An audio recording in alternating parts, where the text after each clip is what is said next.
Okay, let's dive into the first case. Here we have a frontal chest radiograph of an adult patient. The first thing that catches my eye is a rounded, well-defined soft tissue density in the right mid and lower lung zones.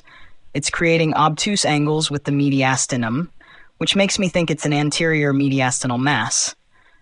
The right hilum is visible, which suggests the mass isn't involving major bronchi or vessels. There's no pleural effusion, and the bony structures look intact without any signs of destruction. Given the location and characteristics, my primary consideration is a pericardial cyst. However, thymoma, teratoma, and lymphoma are also on the differential list. The lack of calcifications and apparent non-invasive nature somewhat lowers the concern for malignancy, but doesn't rule it out entirely. The next step, logically, would be to obtain a contrast-enhanced CT scan. This will give us a clearer picture, helping to further characterize the mass and check for any invasive features. Depending on these results, we might consider observation or, if malignancy is suspected, refer the patient for a surgical consult or even a biopsy. Case 2. Now on to the second case. This AP radiograph of the knee from a skeletally immature patient shows two key findings. First, in the distal femur, there's a mixed sclerotic and lucent lesion with cortical destruction and a Codman's triangle, which immediately raises my suspicion for an aggressive lesion like osteosarcoma. The lesion seems to span the diaphysis and metaphysis, but doesn't appear to cross the growth plate. The second finding is a well-defined lucent lesion in the proximal tibia, which looks benign, likely a fibrous cortical defect or non-ossifying fibroma. There's no periosteal reaction or soft tissue involvement, which supports a benign etiology for the tibial lesion. Given the aggressive features of the femoral lesion, our priority should be to confirm the diagnosis. We should start with an MRI to assess the local extent of the tumor and a CT scan of the chest to check for any metastatic disease. The next logical step would be a referral to an orthopedic oncologist for biopsy and definitive treatment planning, which might include surgery, chemotherapy, or radiation depending on the staging and biopsy results. Case 3. Moving on to the third case, this supine chest radiograph shows a significant right lower lobe collapse. The mediastinum has shifted slightly to the right, and there's elevation and obscuration of the right hemidiaphragm. Most notably, there's a dense, triangular opacity in the right bronchus area, which might indicate a foreign body. Now, considering the patient has multiple rib fractures on the right side and is using a cervical collar, it's likely they've experienced trauma, possibly leading to aspiration. The central venous catheter in place also suggests recent hospital admission or severe injury.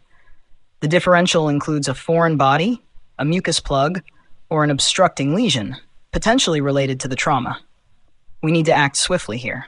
A CT scan is essential to locate and identify the nature of the obstruction.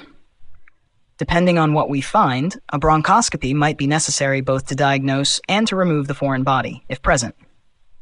Coordination with pulmonology and potentially thoracic surgery is crucial to ensure comprehensive care.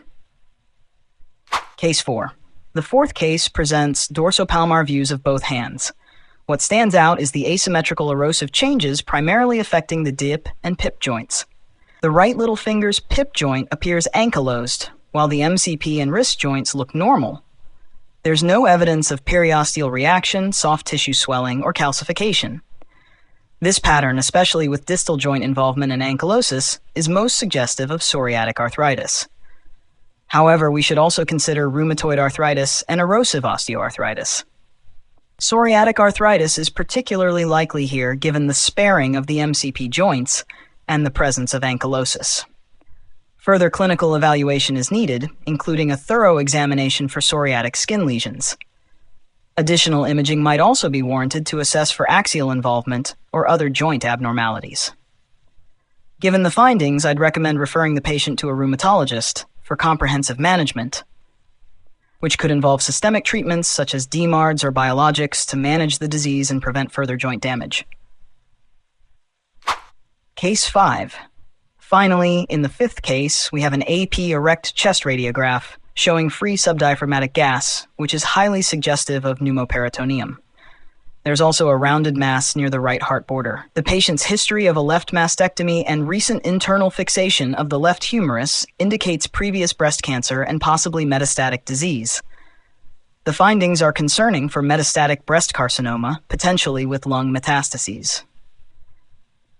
The presence of pneumoperitoneum suggests gastrointestinal perforation, which might be a complication of metastatic disease or unrelated pathology. Given these serious findings, urgent surgical consultation is essential to address the pneumoperitoneum and prevent further complications. Additional imaging, including an abdominal CT, should be performed to pinpoint the source of the pneumoperitoneum and assess the extent of metastatic disease. The case highlights the need for a multidisciplinary approach involving surgical, oncology, and potentially gastroenterology teams to provide comprehensive care. For those of you studying radiology or preparing for exams, remember the importance of a detailed and systematic approach to interpreting images. Each finding can significantly impact the diagnosis and management plan, so it's crucial to be thorough.